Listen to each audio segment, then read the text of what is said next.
geração. Abra sua Bíblia comigo no livro do Êxodo, capítulo de número 14. Livro do Êxodo, capítulo de número 14.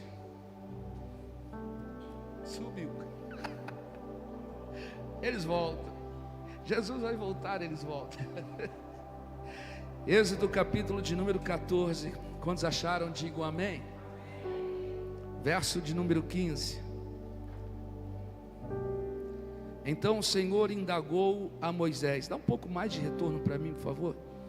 Então o Senhor indagou a Moisés: por que clamas a mim?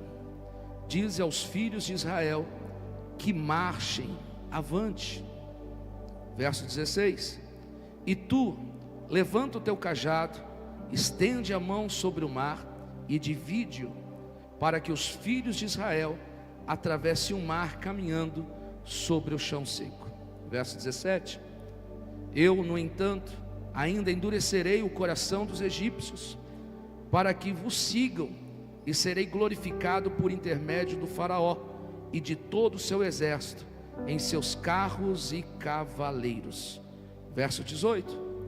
Os egípcios saberão que eu sou o Senhor, quando for glorificado no faraó, em seus carros e seu carro e seus cavaleiros. Amém? Pai, em nome de Jesus, nós te louvamos, glorificamos, exaltamos o teu nome. O Senhor é digno de toda honra, de toda glória. Peço a ti, Senhor, que esta palavra não volte vazia, mas que esta palavra, Senhor, seja pregada com intrepidez, com sabedoria, com revelação, com graça, e que ninguém saia daqui da mesma maneira.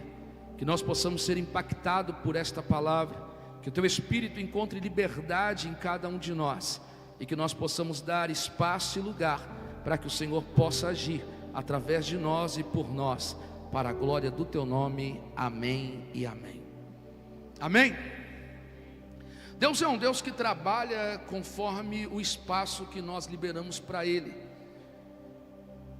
Conforme o espaço que nós damos liberdade para Deus, é o espaço que Ele alcança e atinge a cada um de nós. Se nós formos limitados e dermos um espaço pequeno, Deus vai respeitar o espaço que nós estamos dando para Ele. Mas se nós dissermos: Senhor, toma conta da minha vida em todas as áreas, entra no meu coração, faça parte da minha história, que não viva mais eu, mas Cristo vive em mim, então você pode ter certeza que Ele vai ser agora aquele que vai te governar por todos os caminhos. E vamos entender que a vontade de Deus, ela sempre é boa, perfeita e agradável.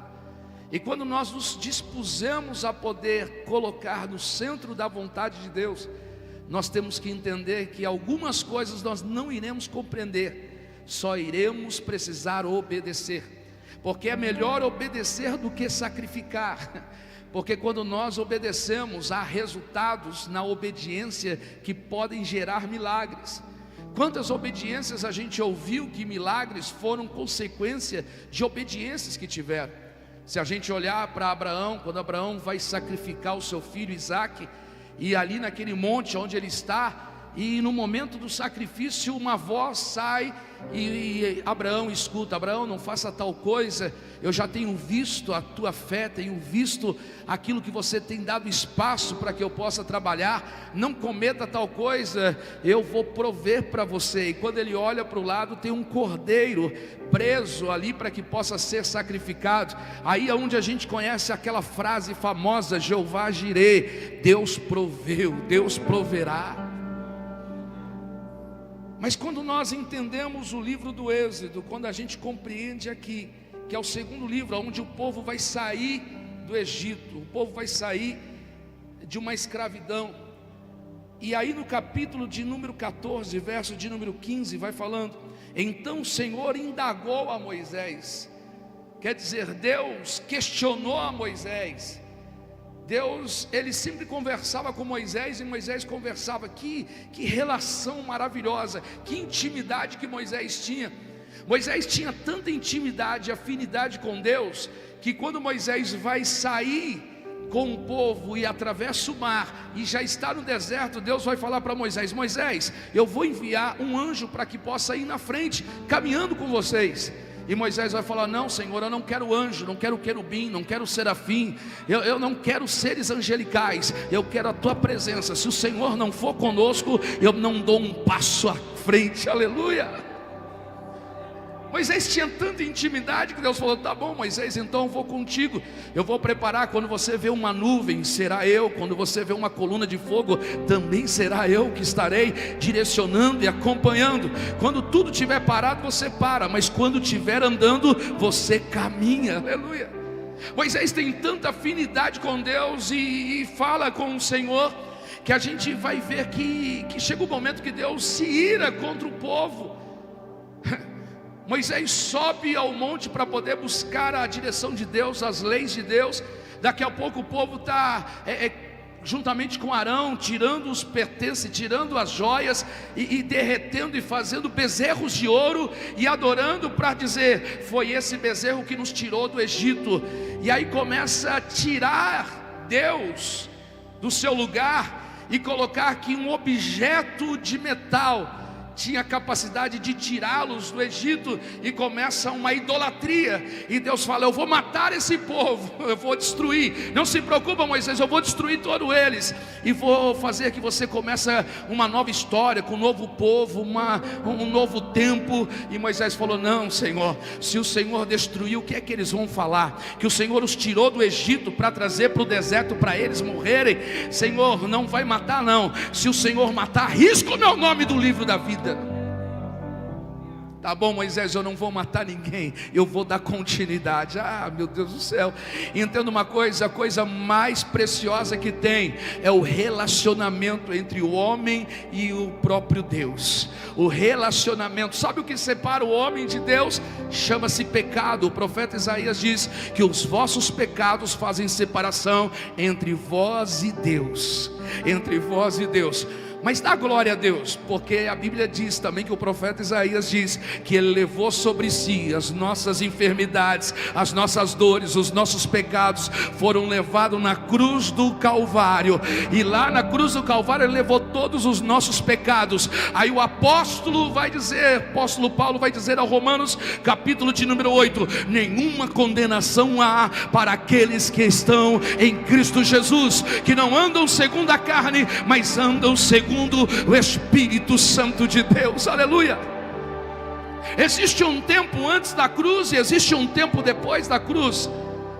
O poder da cruz: antes da cruz nós estávamos debaixo da lei, nós estávamos predestinados à morte. Qualquer erro, qualquer falha, apedrejamento, morte, porque o salário do pecado era a morte, e ainda é até hoje.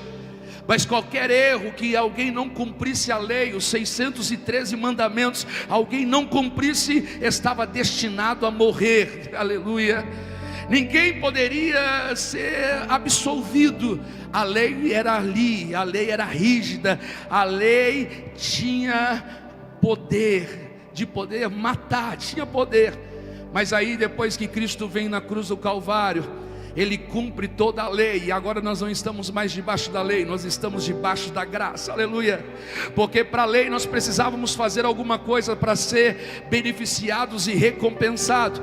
A lei era assim: você fazia, então você merecia, você então realizava e você merecia. Mas aí depois vem a graça. A graça, você merece, você recebe, não é porque você faz, não é porque você tem. A graça é o favor imerecido de Deus. Aleluia.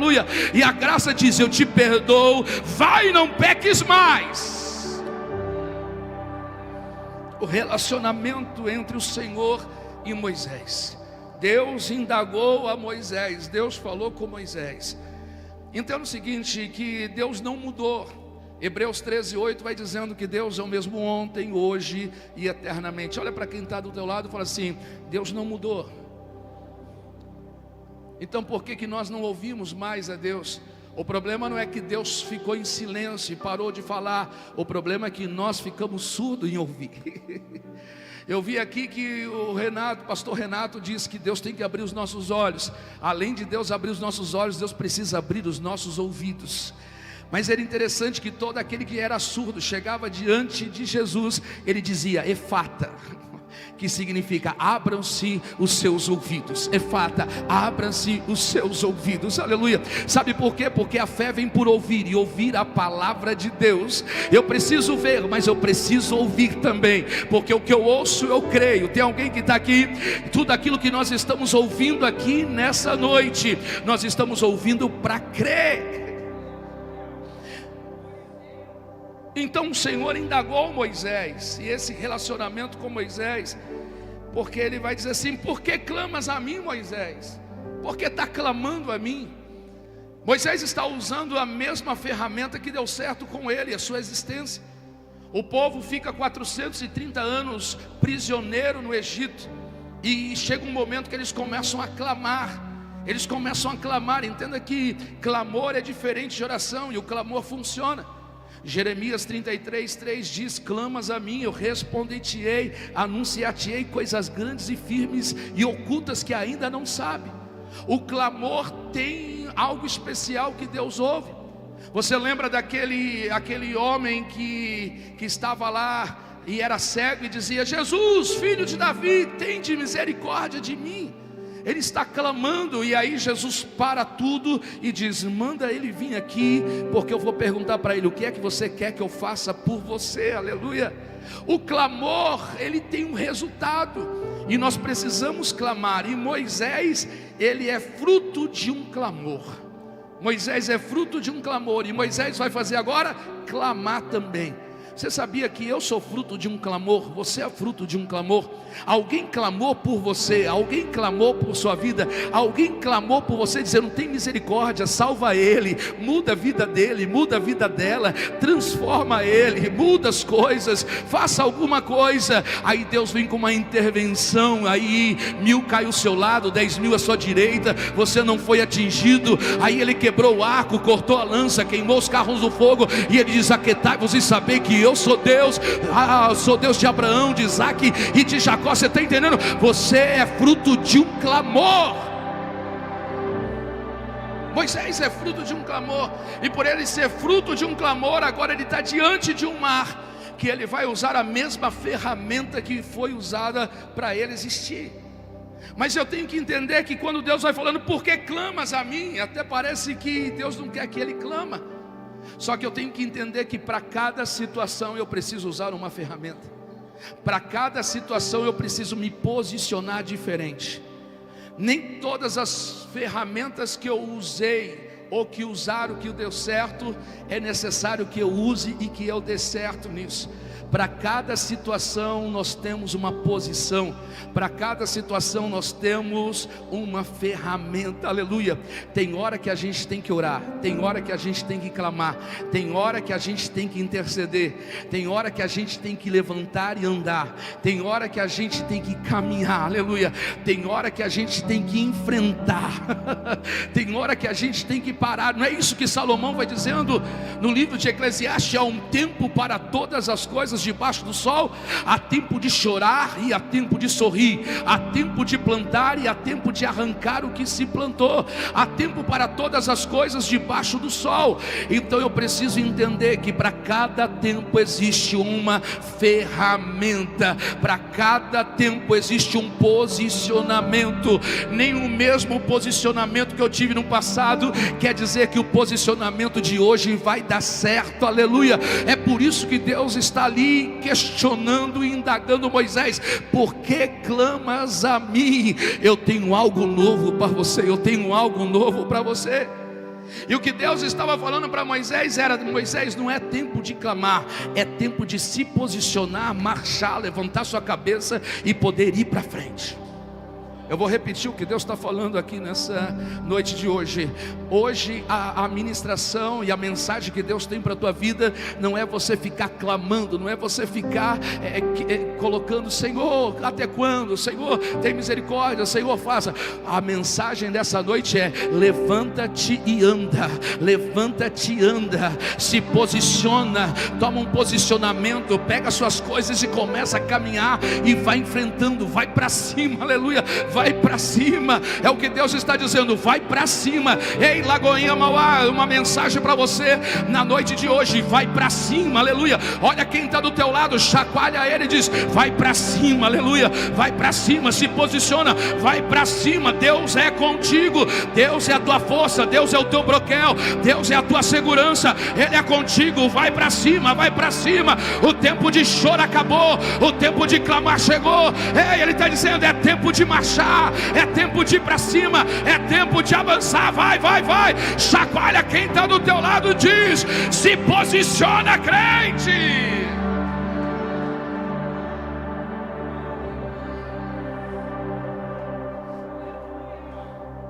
É interessante porque Moisés vai usar primeiro essa ferramenta, mas a segunda coisa interessante é que Moisés, o surgimento dele, filho de Joquebede, que o clamor vem, Moisés nasce, e Moisés não é um nome hebreu, Moisés é um nome egípcio que significa tirado das águas.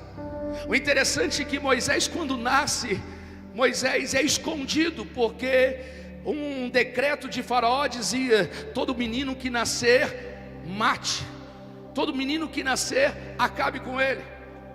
As parteiras diziam, olha, as hebreias são muito espertas, são muito inteligentes. Quando nós chegamos lá, elas já tiveram os filhos. Então pegue as crianças e jogue no rio. Jogue as crianças no rio, e que elas morram afogadas. E aí vamos entender que Moisés é escondido.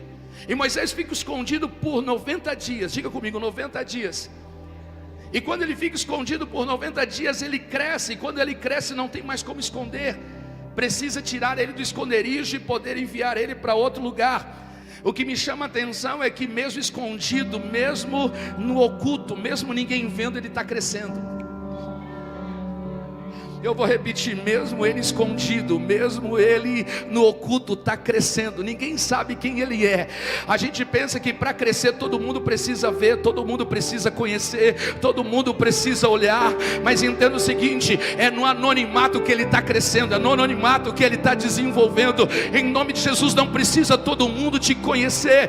Você pode estar escondido, ninguém está te vendo. O mais importante é Deus fazendo você crescer e você desenvolver. Você entende essa palavra? Recebe essa palavra em nome de Jesus. Só que aí chega um tempo que não dá para esconder mais, e aí vai colocar ele dentro de um cesto, vai betumar e joga ele no rio Nilo. E quando coloca ele no rio Nilo, está lá a filha de Faraó, a princesa, vai pegar aquele cesto e vai ver o menino, e é ela que vai colocar o nome. Qual é o nome que ela coloca? Moisés, tirado das águas. Aí eu te pergunto, qual era o nome de Moisés antes da mulher, da princesa, colocar o nome dele? Não sei, não tinha nome, sem nome nenhum. Só que eu entendo que quando Moisés, ele é abraçado pela princesa e ele é resgatado, ele encontra com o propósito dele. E todas as vezes que a gente encontra com o nosso propósito, a gente cria uma identidade.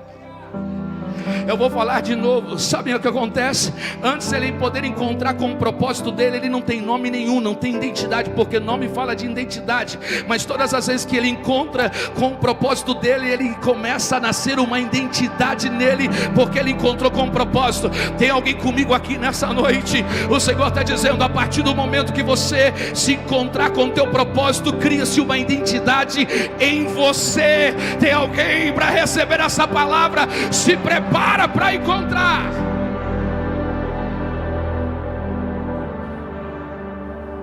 Vamos falar de outras coisas, mas deixa para outra mensagem. Vamos para frente. Mas quando a gente olha Moisés, esse menino tirado das águas, encontrou com o propósito, ele fica 40 anos aprendendo no Egito. 40 anos ele está servindo no Egito. Ele está ali para ser o próximo faraó. Ele está ali para poder ser o próximo líder. Ele é instruído em botânica, ele é instruído em matemática, ele é instruído em ciência, em física, ele é instruído em todas as coisas, está sendo preparado para se assentar na cadeira. Chega um momento que ele olha e fica irado, e a ira dele, porque ele vê 2 homens batendo num egípcio, 2 homens batendo num judeu, e ele vai lá e acaba matando um egípcio, escondendo ele, e isso faz que ele vai fugir de lá. Ele fica irado e essa ira dele faz que ele mata o homem. Ele foge para o deserto, aonde ele vai conhecer no deserto agora a sua esposa. Ele vai conhecer Jetro, seu sogro, e ele vai ficar 40 anos no deserto. 40 anos no deserto. 40 anos ele ficou no Egito, mas 40 anos ele ficou no deserto. O interessante é que quando ele está no deserto, nos 40 anos, aí é que Deus vai chamar ele para ser o libertador. É quando ele está no deserto que Deus vai convidar para que ele possa ser o libertador do povo que está aprisionado lá no Egito. E aí eu fiquei me perguntando, por que Deus vai chamar ele num deserto e não chamou ele lá na questão de que ele estava no palácio, que ele estava juntamente com o faraó? Eu entendo que deserto é lugar onde nós aprendemos. Deserto é uma escola, deserto é uma faculdade, deserto é o lugar onde nós somos dependentes do Senhor. Deserto é um ambiente onde nós crescemos em Deus. E quando eu percebo que Moisés teve que sair do Egito para ir para o deserto, é porque quando ele chegou no deserto, ele teve que tirar o Egito que estava dentro dele. Porque Deus tira do Egito e leva para o deserto, mas é o deserto que tira o Egito de dentro de você, para você caminhar e entrar na terra prometida. Por que Deus não tirou ali e levou direto para Canaã, para a terra prometida? Por que Deus não fez isso? Por que Deus não tirou dizendo, eu vou tirar daqui Moisés, já vou levar ele para Canaã, ele vai experimentar? Não, eu vou levar ele para o deserto. Assim como Moisés também vai tirar o povo do Egito e vai levar para o deserto, vai passar mais 40 anos no deserto, para depois entrar na terra prometida em Canaã. Por que isso? Eu fico entendendo o seguinte, porque quando você está no Egito, você tem mentalidade de escravidão. Todos que estão no Egito têm mentalidade de escravidão, é escravo. Mas quando vai para o deserto, a mentalidade muda. A mentalidade já não é mais de escravidão, a mentalidade é dependência de Deus, aleluia. Mas quando sai agora do deserto para entrar na terra de Canaã, a mentalidade muda. Não é uma mentalidade de escravidão e nem uma mentalidade de dependência, é uma mentalidade de conquista. É por isso que eu amo Romanos capítulo de número 12, verso de número 1 e 2, dizendo, não vos conformeis com este mundo, mas antes renovai a vossa mente, para poder experimentar a boa, perfeita e agradável vontade de Deus. Sair do Egito para chegar em Canaã é renovação de mente, aleluia. Mas eu entendo que quando Moisés tira o povo para poder ir para o deserto, é porque Deus tira do deserto, Deus tira do Egito para poder colocar no deserto. Mas é o deserto que vai tirar o Egito que você aprendeu lá atrás. Deserto é escola, deserto é quando você se matriculou para conhecer. Agora entenda que Moisés vai passar 40 anos para depois voltar, resgatar o povo, e eles vão ficar mais 40 anos agora no deserto. 80 anos Moisés fica no deserto, contra 40 anos que fica no palácio. Entenda uma coisa, se prepara, porque às vezes o deserto, nós vamos viver mais ele do que viver em palácio. Pastor, como assim? Vale mais a pena viver no deserto com Deus do que viver no palácio debaixo de uma opressão de Faraó. Tem alguém que concorda comigo na noite de hoje? Vale mais a pena viver no deserto com Deus do que viver no palácio debaixo de um governo de escravidão de Faraó. Porque está no deserto, mas tem água que sai da rocha. Está no deserto, mas tem pão que cai todo dia. Está no deserto, mas tem carne que vem dos quatro ventos sustentar todo o tempo. Está no deserto e águas amargas se tornam águas saudáveis para beber. Está no deserto, mas tem coluna de fogo. Está no deserto, mas tem nuvem que os cobre.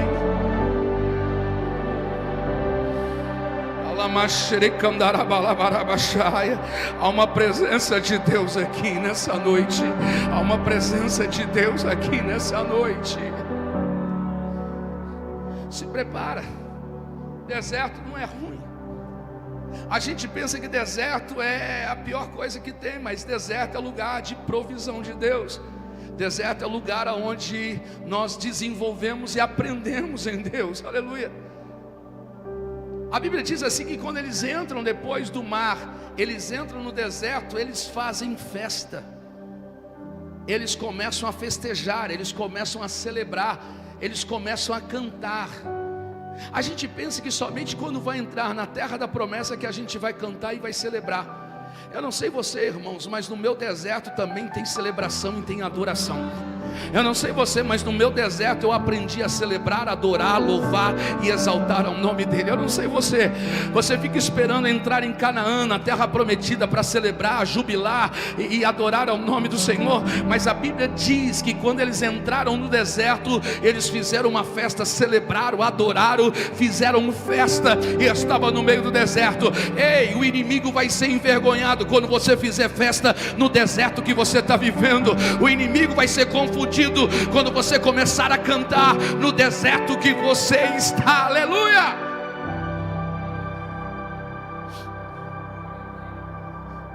E quando a gente entende que eles vão fazer e passar por esse momento, Moisés é o Moisés que está sendo questionado: por que clamas a mim? Por que clamas a mim? Aí Deus vai falar: fala aos filhos de Israel que marchem, que avancem. Só que Deus está dando um decreto, está dando uma ordem para marchar, porque na realidade eles estavam vindo do Egito como escravos. E vamos entender como é que o escravo anda. O escravo anda com os pés arrastando, porque aquelas correntes que estão prendendo os pés, correntes que prendem as mãos, de cabeça baixa, arrastando. Ai de um escravo olhar para cima. Ai de um escravo poder mudar o ângulo da sua visão e poder olhar para alguém. Por que você está olhando? Chibatada, bate nele. Então o escravo era alguém que só olhava para baixo, era alguém que só andava arrastando a perna. E quando Deus está dizendo não é para andar, é para marchar, a gente entende que quem marcha é soldado. Quem marcha é soldado. A posição de marchar é diferente de arrastar o pé de alguém escravo, porque marchar é peito para frente, cabeça para o alto, olhando para frente, erguendo os pés. Porque escravo está sendo dominado, mas alguém que faz parte do exército está saindo para a conquista. Eu vou repetir. Um escravo está sendo dominado, mas quem já é soldado, ele é livre, está partindo para a guerra e para a conquista. Aleluia. Um escravo não pode lutar pelos seus direitos, não pode lutar por nada, mas alguém que é livre, ele coloca a sua espada do lado, coloca a sua arma do lado, empunha a sua ferramenta e diz: vamos para cima, eu vou lutar, eu vou avançar. Sabe o que Deus está dizendo para ele? Mude o seu posicionamento de andar. Para de andar de cabeça baixa, para de andar como coitadinho, para de andar como escravo. Você já é livre. Se verdadeiramente o Filho de Deus os libertou, vocês já são livres. Conhecereis a verdade vos libertará. Quem conhece a verdade aqui? E a verdade é Cristo, porque ele disse: eu sou o caminho, eu sou a verdade, eu sou a vida. Entenda uma coisa: se você é livre, comece a marchar, mude o seu posicionamento. Para de andar como coitadinho, como sofredor. Você é mais do que vencedor em Cristo Jesus. Aqueles que se alistaram ao exército de Cristo, aleluia, não se milita com essas coisas do mundo. Antes coloque a sua ferramenta. Sabe o que ele tem para você? Ele tem um capacete da salvação, ele tem o escudo da fé, ele tem o cinturão da verdade, Ele calçou os seus pés com o Evangelho. Ele te deu a espada do Espírito, que é a palavra de Deus. Pegue essas ferramentas para você como instrumento. Ei, cadê os soldados de Deus nessa noite? Cadê os soldados de Deus nessa noite? O Senhor está dizendo: marcha, vai para cima, vai para cima, vai para cima. Ande como soldado, mude o seu posicionamento. Mude. Meu Deus, a pior coisa que tem é quando a gente vai aconselhar um cristão e ele chega para a gente aconselhar e falar: pastor, meu Deus, o que aconteceu? Eu estou no deserto. Eu estou no deserto e minha empresa faliu, pastor. Casamento não dá certo, alguém da família está doente, pastor, estão falando de mim. E aí ele baixa a cabeça e fala: eu estou no deserto. E aí, entenda uma coisa: por que Deus levou a Moisés viver 80 anos no deserto, mais tempo do que viver, e foi para o deserto para depois resgatar o povo no Egito? Por que Moisés foi para o deserto para depois resgatar? Foi no deserto que Deus chamou Moisés. Entenda uma coisa: o deserto é entender que Deus tem um propósito para que eu possa vencer e ter autoridade para poder tirar. Às vezes não faz sentido o deserto que você passa hoje, mas amanhã você vai entender. Aleluia, amanhã você vai entender. Às vezes algum deserto que a gente já passou, eu e minha esposa já passamos na nossa vida, não fazia sentido porque a gente passava, mas hoje eu entendo e faz sentido. Todas as vezes que eu prego, eu anuncio, eu motivo alguém dizendo: eu já passei por isso, eu sei que eu venci, você também vai vencer. Eu passei por essa história e eu estou aqui de pé. Olha como eu estou, a minha casa, a minha família, a minha fé, a minha esperança. Entenda uma coisa: Deus te leva para o deserto para te preparar para levantar outro, que quando o outro chegar você vai dizendo: eu já passei, eu já venci, eu já tenho autoridade, eu conquistei, eu estou aqui. Você vai vencer também. Levanta a tua cabeça, ergue a tua cabeça, vamos comigo. Já deu certo na minha vida, vai dar certo na tua. Tem alguém comigo entendendo? Adora Ele, adora Ele, adora Ele.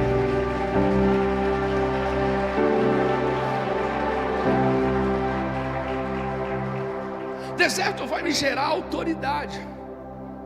Todo deserto que eu passar na minha vida vai me gerar autoridade para que eu possa tirar alguém de lá.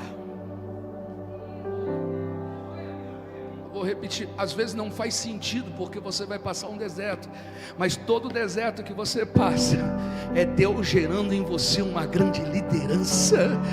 Lá em Comdaraba, Candaraba, Laba, Xaralaba, dizendo: eu já passei, você vai sair, vem aqui, olha aí como para mim deu tudo certo, eu sobrevivi no deserto. O deserto não é lugar tão ruim, deserto é o lugar que a mão de Deus vai estar sobre a sua vida.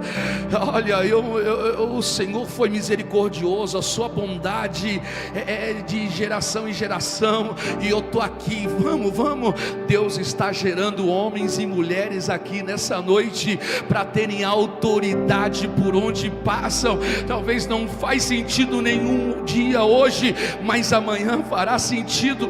Olha a vida de Jesus. Jesus é batizado por João Batista. Evangelho de João, capítulo de número 4. O Espírito de Deus leva Jesus para onde? Primeiro leva Jesus para o deserto, para depois começar o ministério que tem na vida dele. Todo o grande projeto e planejamento de Deus na tua vida tem um deserto que você vai trilhar. Eu vou repetir: todo o planejamento e projeto de Deus na tua vida, que é grande, é extraordinário, não é algo natural. Existe um momento que você vai transitar pelo deserto só para poder arrancar. Vai ter gente valiosa para você tirar de lá. Pelo deserto que você passa hoje, faz sentido para você dar glória a Deus aí, aleluia.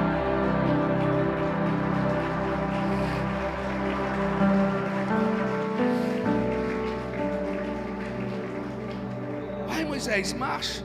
Verso 16, ele diz assim: levanta o teu cajado, estende a tua mão sobre o mar e divide.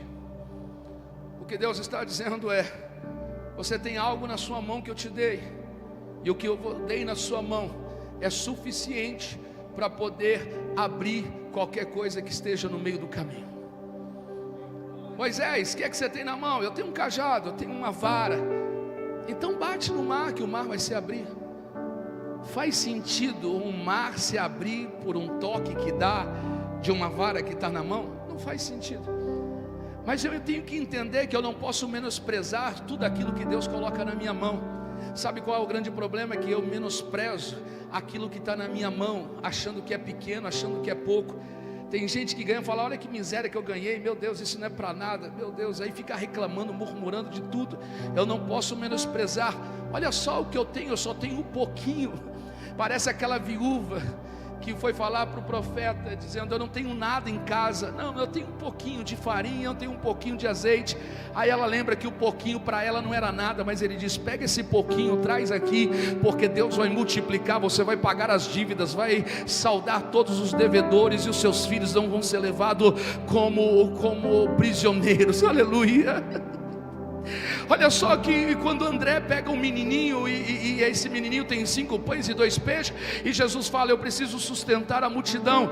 Aí André coloca assim: Senhor, mas o que é 5 pães e 2 peixes? Tem gente que fica menosprezando aquilo que tem na mão, dizendo que é pouquinha coisa, que não é nada, que não vai valer nada.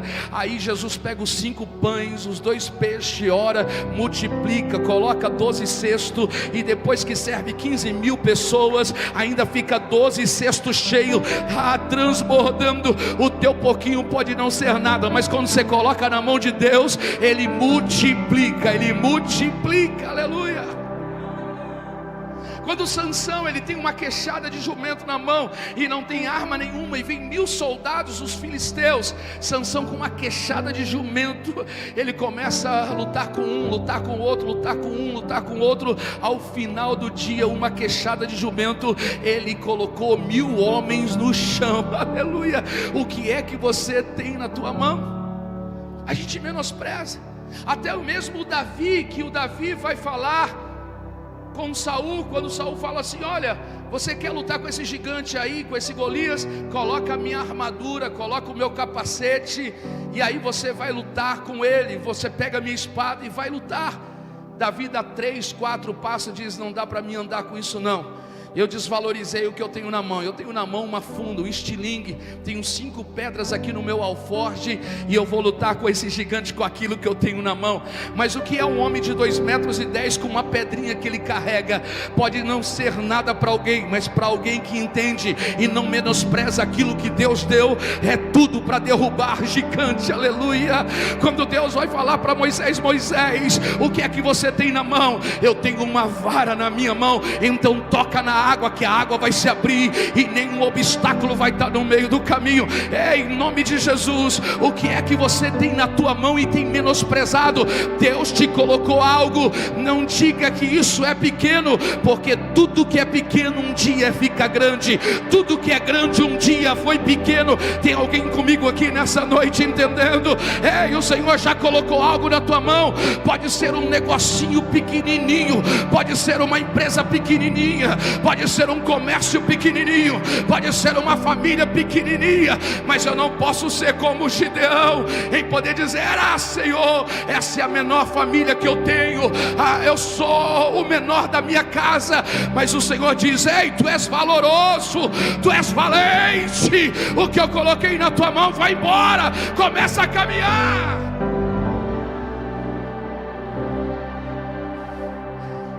Olha para quem está do teu lado e fala assim: não despreze o que você tem na tua mão.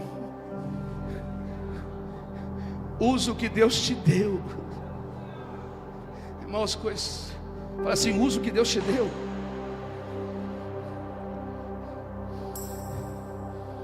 É que a gente fica olhando sempre o que o vizinho tem.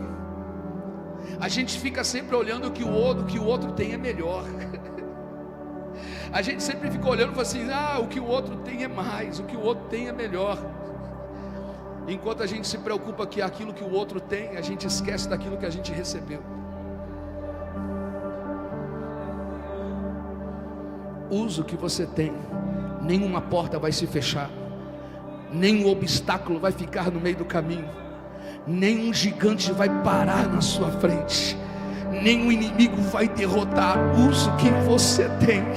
Você já tem, você tem, você tem, você tem, você tem, você tem, você tem, você tem, você tem, você tem, independente da classe social, independente da nacionalidade, independente do cognitivo, Ele colocou na sua mão. A um Ele deu 5, a outro Ele deu 2, a outro Ele deu 1. Mas você entende aquela parábola que Jesus vai dizendo: quem recebeu 1 achou que era tão pouco que enterrou. A gente tem pouquinho que a gente quer enterrar, mas se você tiver o seu 1 e se você multiplicar, Ele vai vir e vai falar: bom e fiel servo, bom e fiel servo, bom e fiel servo.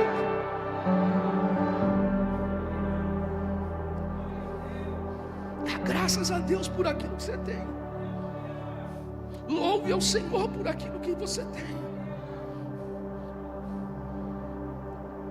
A gente tem pensamento que precisa ter algo estrondoso para fazer. Eu preciso ser de uma família extraordinária para acontecer. Eu preciso ter MBA para poder ser bem sucedido. Eu preciso ser um bilíngue para poder ser bem sucedido. Eu preciso ter um carrão do ano para ser bem sucedido. Não, você só precisa valorizar o que você já tem na tua mão. Valorize os teus filhos, valorize a tua esposa, valorize o teu marido, valorize a tua casa, valorize o que você tem. Fala: isso é bênção de Deus que Deus me deu. Aleluia. Para de olhar: se eu tivesse isso, se eu tivesse aquilo, eu chegava lá. Não, você vai chegar lá com aquilo que Ele te deu, com aquilo que Ele te deu. Estende a sua mão, divide o mar, para que os filhos de Israel atravessem o mar caminhando sobre o chão. No entanto, eu ainda endurecerei o coração dos egípcios, para que vos sigam, e serei glorificado. A perseguição, eu vou endurecer para que a perseguição venha. Vou endurecer o coração de Faraó. Entenda uma coisa, que a perseguição é algo que não vai parar. A perseguição começou no Antigo Testamento. Em todo tempo perseguiram profetas, perseguiram homens de Deus. A perseguição veio quando Jesus chegou. A perseguição veio quando a igreja nasceu. A perseguição sempre vai existir, vai estar no nosso calendário. E a perseguição às vezes é necessária para que a gente possa se mover, porque senão a gente se acomoda e se acostuma. Porque se a perseguição não vier, a gente fica parado. É só com a perseguição que a gente se move. A perseguição nos faz mudar e nos posicionar, e a perseguição nos leva para o nosso propósito e o nosso destino. Quando eu entendo isso, eu me torno uma pessoa sem murmurar e sem reclamar. A perseguição veio para José, e quando José foi perseguido pelos seus irmãos, a perseguição levou ele até o Egito, ao lugar de propósito, ao lugar do seu destino. Aleluia. Quando a perseguição veio para Jesus, levou Jesus para a cruz, para o seu propósito, para o seu destino. Quando a perseguição veio para os discípulos que estavam acomodados, levou a igreja, os discípulos, a dissiparem o evangelho para todos os lados e as igrejas serem abertas. Toda perseguição que vem é porque Deus vê que a gente está acomodado. Aleluia. A perseguição é algo que nos leva para o nosso propósito e para o nosso destino. Mas o que eu quero aqui nessa noite frisar, o louvor pode subir, para que a gente possa entender nessa noite, é que nós precisamos valorizar o que Deus nos deu. Precisamos valorizar aquilo que está em nossas mãos. A gente precisa fazer valer a pena daquilo que nós recebemos, entender que não é algo à toa. O que Moisés tinha era uma vara. Essa vara que ele tinha era para cuidar das ovelhas, mas ao mesmo tempo foi uma ferramenta para se abrir um mar que estava à frente. Entenda uma coisa, estenda as tuas mãos à frente. Olhe para as tuas mãos. Você consegue ver o que Deus já colocou nas tuas mãos? E às vezes a gente solta o que Deus colocou nas nossas mãos. Às vezes a gente abre mão do que Deus colocou na nossa mão. Às vezes a gente acha que é insignificante o que Deus colocou na nossa mão e a gente deixa no meio do caminho. A gente fala assim: isso que está na minha mão, como é possível as coisas acontecerem? Então eu te falo assim: se você abriu mão de algo que estava na sua mão, resgata novamente, coloca de novo nas tuas mãos, porque é isso que estava nas tuas mãos que é a solução de uma jornada que você não imagina, não pensa. Isso que estava nas tuas mãos é algo sobrenatural que Deus faria para que você pudesse avançar.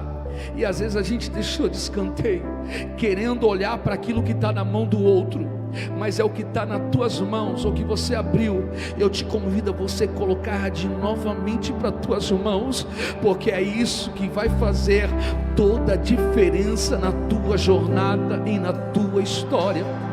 O que eu coloquei nas tuas mãos pode ser que você olhe como pequeno, pode ser que você olhe como insuficiente, mas é o necessário que vai fazer mudar toda a história, para poder você avançar, para mudar toda a história, para abrir o que está fechado, para fazer acontecer, de caminhar. É o que eu coloquei nas tuas mãos. Não abra mão do que eu te dei, não abra mão do que eu já te coloquei, aleluia. Não troque por nada, não troque por outra coisa que homens podem te dar, daquilo que Deus te deu. Homens podem te oferecer algo maior, mas não é o necessário para poder, na sua caminhada, na sua jornada, mudar a sua história. Em nome de Jesus, fecha as tuas mãos agora, fecha as tuas mãos agora, se coloca de pé nessa noite, se coloca de pé.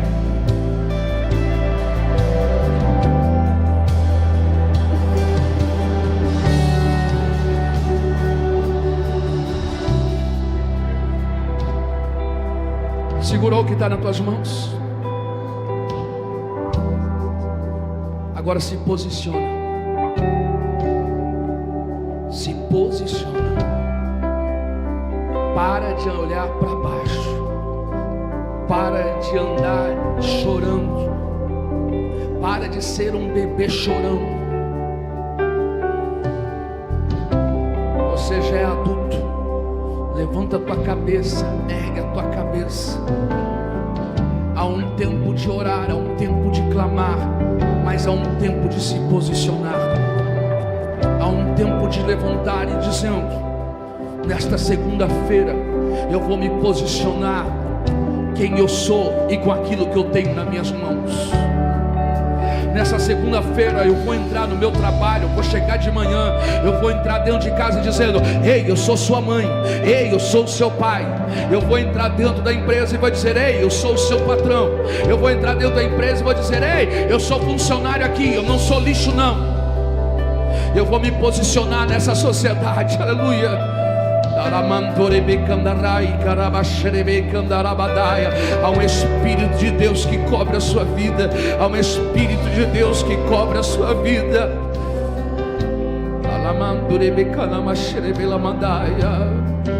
É com as ferramentas que eu dou na tua mão que o extraordinário vai acontecer. É o que está nas tuas mãos, é a solução. Não é o dinheiro, não é a fama, mas é o que tem nas tuas mãos. Agora levante as tuas mãos. Levante as tuas mãos para o alto. Levante as tuas mãos para o alto, aleluia. Enquanto você está levantando as tuas mãos para o alto, você está parecendo Moisés. Moisés, quando estava com as mãos levantadas, O povo prevalecia, porque Deus tinha colocado nas mãos de Moisés uma unção. Deus tinha colocado nas mãos de Moisés uma autoridade. Enquanto Moisés estava com as mãos levantadas, todo o exército de Israel prevalecia. Chegou o momento que Moisés cansou, e Deus colocou e Deus colocou Arão ao lado dele, aleluia. Ei, Deus está colocando ao seu lado, em suas mãos, para poder erguer, para você vencer, em nome de Jesus. Com as suas mãos erguidas, você pode começar a louvar e agradecer, você pode começar a adorar ao nome dele, você pode começar a adorar, exaltar ao nome dele. Ei, é através das suas mãos que as coisas vão acontecer. Colocarão as mãos sobre os enfermos e eles serão curados. Colocarão as mãos sobre os enfermos e eles serão totalmente restaurados. Colocarão as suas mãos sobre os endemoniados e eles serão libertos, aleluia. Entenda uma coisa: Deus está colocando em suas mãos a autoridade. Deus está colocando em suas mãos uma unção. Se prepara, porque você vai assinar contrato, você vai colocar as tuas mãos, e aonde não estava funcionando, vai funcionar. A Bíblia diz que aonde José colocava as mãos dele, ele prosperava, ele era abençoado, tudo acontecia. Se prepara, aonde as suas mãos tocar, as coisas vão acontecer. Aonde as suas mãos tocar, vão acontecer coisas extraordinárias. Aonde tiver caos, vai ter paz. Aonde tiver bagunça, vai ter ordem. Se prepara, são mãos que o Senhor está dizendo: eu estou ungindo as tuas mãos, eu estou fortalecendo as tuas mãos. Nas tuas mãos haverá construção, nas tuas mãos haverá uma unção, aleluia. Em nome de Jesus, se você acredita nessa palavra, glorifica Ele, adora Ele, adora Ele, adora